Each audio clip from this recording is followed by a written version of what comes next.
Welcome to The Newsworthy. All the day's news in less than 10 minutes. Fast, fair, fun, and on the go. Thanks so much for listening. Today, the countdown is on to a government shutdown. There's a groundbreaking blood test to detect cancer, and Wells Fargo makes a mistake. Plus, Amazon's top 20 cities for HQ2 and Krispy Kreme's new flavor. All that and much more in less than 10 minutes. I'm Erica Mandy. Today is Friday, January 19th. I want to take a moment to say thank you to our sponsor, Soul Organics. Soul Organics provides comfortable, luxury, organic sheets and bedding, all at an affordable price.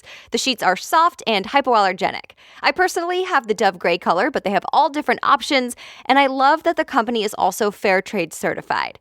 Right now, you can get 20% off plus free shipping with the code ERICA20. So go take a look, find the Soul Organics link on thenewsworthy.com, and use the code ERICA20 for a discount. All right, you ready for the news? Let's do this. The clock is still ticking toward a government shutdown that will start at 12:01 a.m. Saturday if no deal is made today. So here's where it stands. Last night, the House passed a stopgap spending bill that basically would be a short-term solution to keep the government up and running for about another month. But will the Senate pass it today? That is the question, and some say it's DOA. Dead on arrival. It's a showdown based on budget and immigration. The New York Times reports Democrats in the Senate still want to make sure they get that permanent DACA program in place to protect thousands of undocumented immigrants brought to the U.S. as children. Their argument? If we pass a short-term solution now, we'll just be right back in the same spot 1 month from now, with no new incentives to make a deal, and the current DACA program could end soon in March. Republicans, on the other hand, say lawmakers' job is to keep the government going, and Democrats are holding the government hostage to make this deal. They also said the short-term solution makes sure that the CHIP program continues for another 6 years. That's the Children's Health Insurance Program. So, what actually happens if there's no deal before midnight? The government shuts down until a deal is made, but not every government program and agency is affected, just the ones that are considered, quote, non-essential. CNN says that includes agencies that give out small business loans and process passport requests, and national parks, for example, would close. The post office, by the way, would keep operating. We'll see what the Senate does today, or perhaps this weekend. Stay tuned. A new policy could protect healthcare workers who don't want to treat patients because of religious or moral beliefs. The Department of Health and Human Services is creating a new division to help healthcare workers who don't want to perform procedures like abortions. This would change the Obama administration policy that said healthcare workers can't refuse transgender patients or those who want abortions. To be clear, it is illegal to refuse treating someone just based on gender, but NPR reports the sexual orientation and gender identity piece of this could get a bit murky. Hospitals are apparently fed up with drug companies, and they want to start their own. The New York Times reports a group of large hospital systems plans to create a nonprofit to make some generic drugs themselves. It would be a way to fight back against what hospitals say are constant drug shortages and high prices. About 300 hospitals are now included in this group, and more hospitals are apparently showing interest. The new nonprofit says it will focus only on certain drugs, but they're not saying which ones just yet. This sounds like a big deal in a very good way. Scientists have developed a blood test that can detect signs of 8 different types of cancer way before someone even has symptoms. The LA Times reports the blood test can even help doctors determine where in a person's body the cancer might be. This would be the first non-invasive blood test that could look for a range of cancers all at once. And wait, there's more. Some of the cancers it can find apparently don't already have screening tests. That includes ovarian, stomach, and pancreatic cancers. It's not ready for the public just yet. Experts say it may be another year or maybe even longer, but it's on its way. Have you gotten the flu shot? Reports say it's not too late. The flu is expected to stick around for another 13 weeks or so. And this year, it seems to be spreading quickly. Time Health reports a lot of Americans are sick.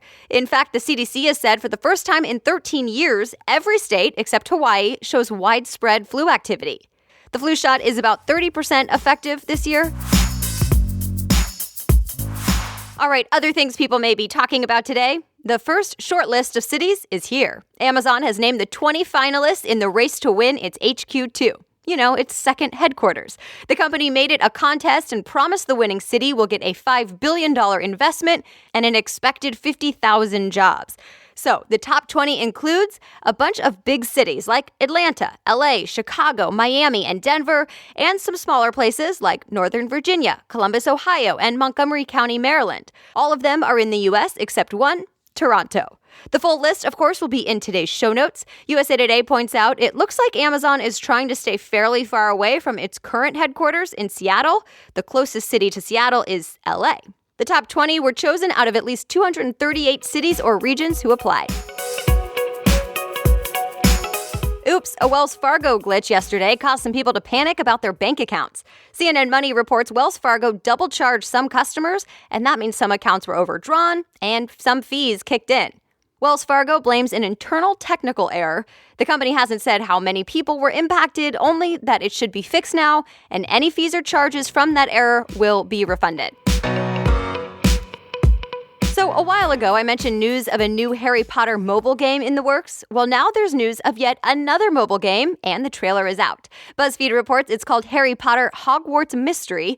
It will apparently be a prequel of sorts to the movies. Players will get to create their own characters, go to classes, and learn spells at Hogwarts. You can even fight it out with other students. The game is set to come out this spring.